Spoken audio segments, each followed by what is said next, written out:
Assalamualaikum warahmatullahi wabarakatuh. Jumpa lagi di channel Dejet. Saya sekarang berada di Kampung Uyambut, Desa Tanjung Kamuning, Kecamatan Tarogong Kaler. Di sini kami ingin mengetahui proses perjalanannya Bos Yayat, yang dimana beliau dahulunya kuli. Kini beliau sudah memiliki beberapa hektar tanah, yang dimana tanah tersebut sudah diisi atau ditanam berbagai tanaman, salah satunya pohon duren, yang dimana pohon duren di sini banyak variasinya, dan kami ingin mengetahui bagaimana perjalanan awalnya. Untuk mengetahui lebih jelas, ikuti terus video ini sampai tuntas.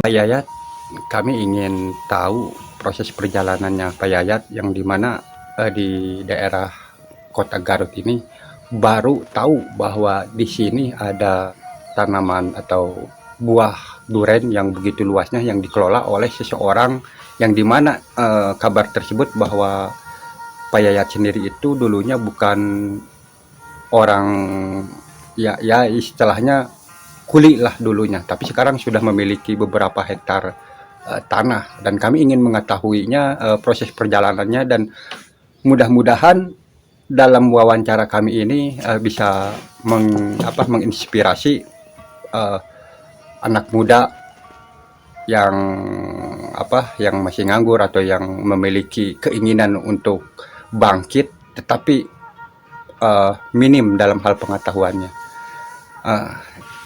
Bagaimana perjalanan Pak Yayat di waktu dulunya? Saya ingin mengetahuinya Pak Yayat. Perjalanan saya dulu emang sangat prihatin dan perih, Pak. Dulu dari awal 96 Ya, kita masih kerja kuli di juragan-juragan yang punya durian lokal. Jadi kuli mengikat durian sambil udah beres mengikat, kalau waktunya panen kita jual juga, dipikul sampai ke jalan, Pak. Oh, jadi dipikul? Iya, dulu belum pada datang ke sini, dulu mah dipikul ke jalan-jalan. Kalau nggak habis dioper ke jongkok-jongkok, dimasukin. Itu 1996. 96 dulu masih durian lokal. Tapi Pak Yayat waktu itu kan mau mendekati reformasi ya, kalau nggak salah 98-nya. Itu waktu itu masih berjalan Pak Yayat di usaha itu? Ya, masih kuli, tetap masih kuli di durian ya. Jadi saya pengen tahu bagaimana bisa Pak Yayat ingin memiliki usaha durian ini. Kan dalam perjalanan Pak Yayat tadi yang disebutkan bahwa ngikat ini langsung dipikul terus jualan gitu.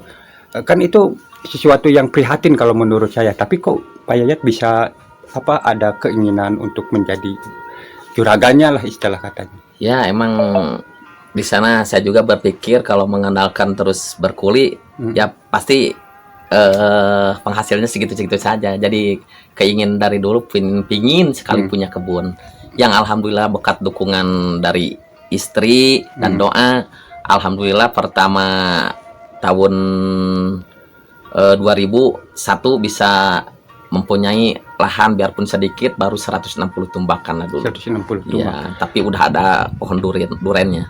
Tapi sebentar Pak Yayat, saya masih ingin mengorek dari masa yang dulunya. Tadi kan Pak Yayat pengen memiliki tanah sendiri untuk menanam pohon durian. Yang saya tanyakan, kenapa sih sampai bisa? Mungkin apakah karena kan gini, logika saya kan gini, kalau yang namanya kuli terbatasnya ya uang cuma segitu-gitu aja. Sementara jadi bos harus pasti bakal memiliki duitnya segini. Itu setidak-tidaknya Pak Yayat itu punya pemikiran mengetahui bagaimana pengelolaan durian itu.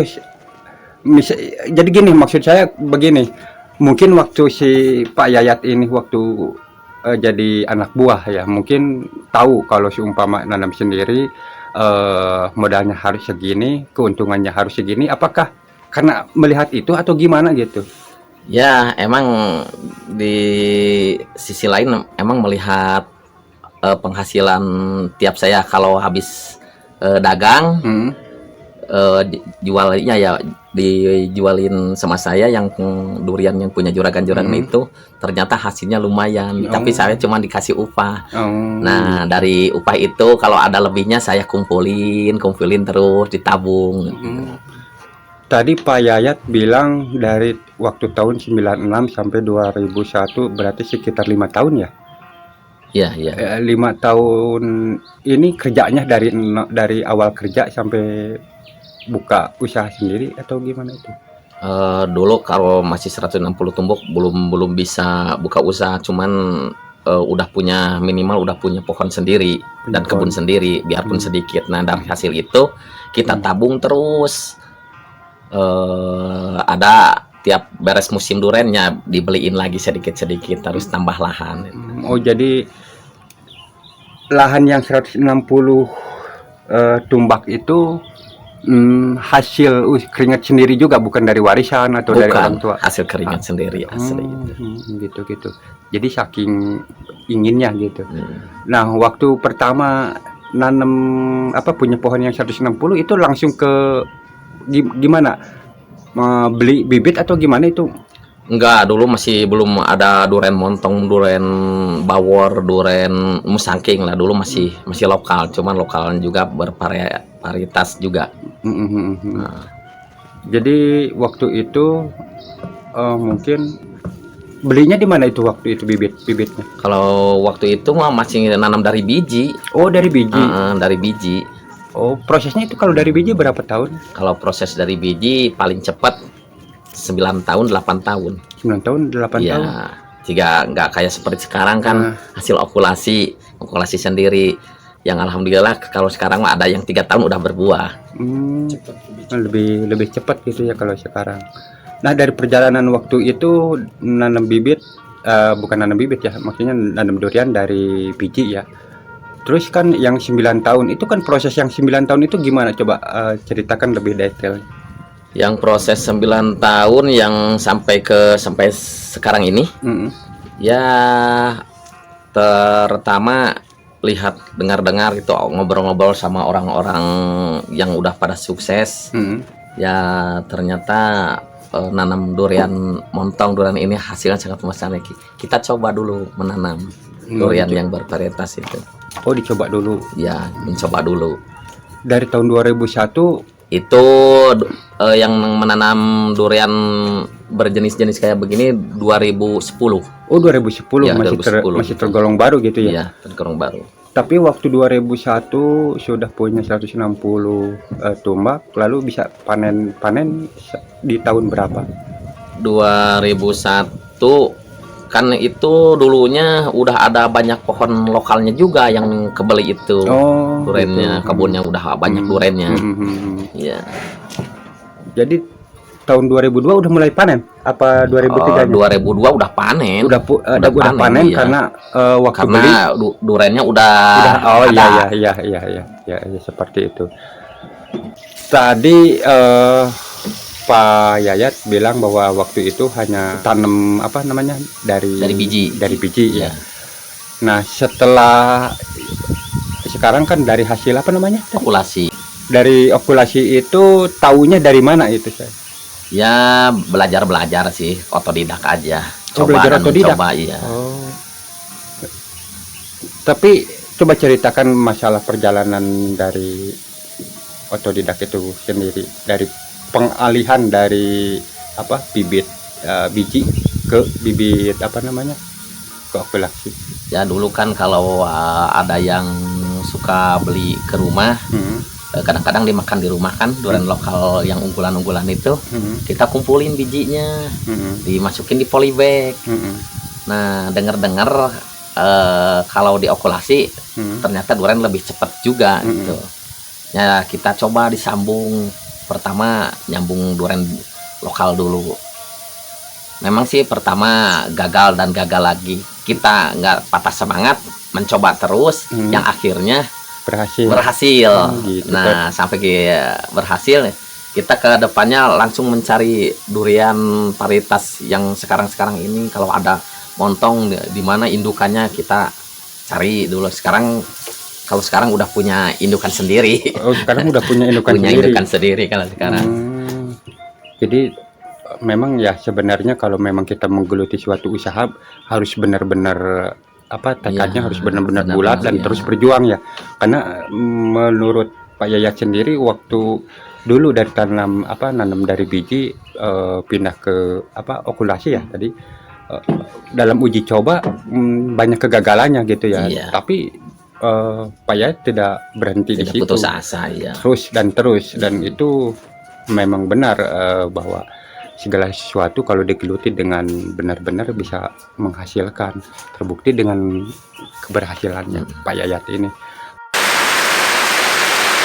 Pak Yayat, kalau masalah dari rintangan-rintangan yang yang digeluti Pak Yayat, apa aja sih sebenarnya dalam mengelola pertanian atau durian ini? Maksudnya rintangan kayak apa, Pak? Jadi begini, saya yakin segala sesuatu itu pasti ada rintangannya gitu. Jadi kendala-kendalanya baik dari segi pengetahuan, mental, dari keluarga, modal dan sebagainya, terus termasuk hama-hama seperti itu.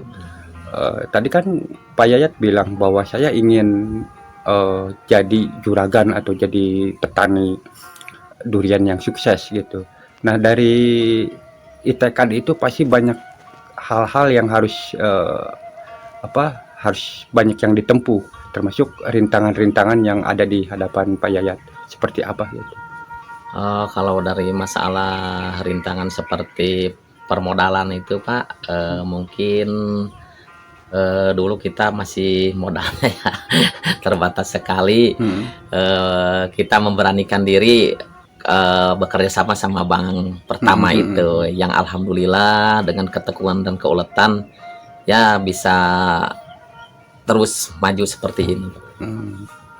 Tapi masalah keluarga menyetujuinya gitu. Oh, itu keluarga nomor satu yang support itu, keluarga. Lalu setelah di ACC katakanlah tadi kan kerjasama dengan bank, terus dalam hal pengelolaan itu ada kendala nggak?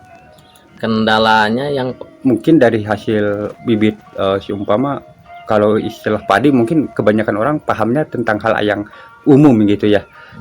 Macam-macam, kalau padi kan banyak tikus, banyak hama atau apa gitu. Kalau di durian gimana? di durian mah tidak terlalu banyak hama, Pak.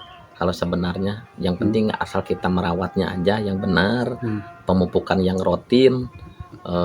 Kalau ada hama, paling hama enggak seperti hama cabai, hama itu sangat menghabiskan. Kalau durian paling ulat aja. Kalau ulat paling satu kali nyemprot udah ulat. bersih ya. Ulat. Jadi perawatannya ini harus sebulan sekali atau seminggu sekali atau gimana? Kalau perawatan, kalau terlalu luas paling kita cuma dibersihin kayak itu, Pak, di seputaran pohonnya aja. Wah, ini kemarin. Oh, seperti ini ya. Itu dibersihin lalu dipupuk gitu lagi. Udah.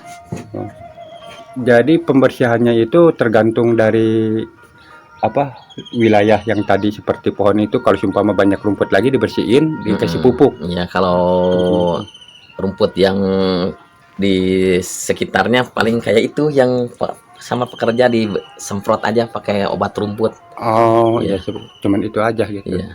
Jadi waktunya tidak bisa dikatakan harus seminggu sekali, 2 minggu sekali, enggak. Paling kalau di pemupukan itu paling 2 bulan sekali. 2 bulan sekali pemupukan. Tapi biaya dari perawatan itu dengan hasil sampai ke hasil panen tergolongnya seperti apa gitu? Mungkin 2/10 atau gimana? Kalau perawatan mah satu pohon paling kalau dihitung-hitung sama saya 1 kali 2 kali 2 butir dari pohon durian aja udah enggak gitu. Udah ketutup. Oh, Pak. Jadi pantesan. Gitu. Jadi begini Sobat Gadget. Ternyata saya kan dari awal saya ingin mengorek kenapa kok sampai tertariknya Pak Yayat ke pertanian durian ini. Jadi mungkin sewaktu Pak Yayat bekerja di juragannya dia sempat berpikir juga dalam hal masalah biaya-biayanya. Barusan Pak Yayat berkata biaya dari nol sampai ke panen itu hanya cukup mengeluarkan 2 butir mengeluarkan durian. 2 butir durian. Insya Allah itu udah tertutup.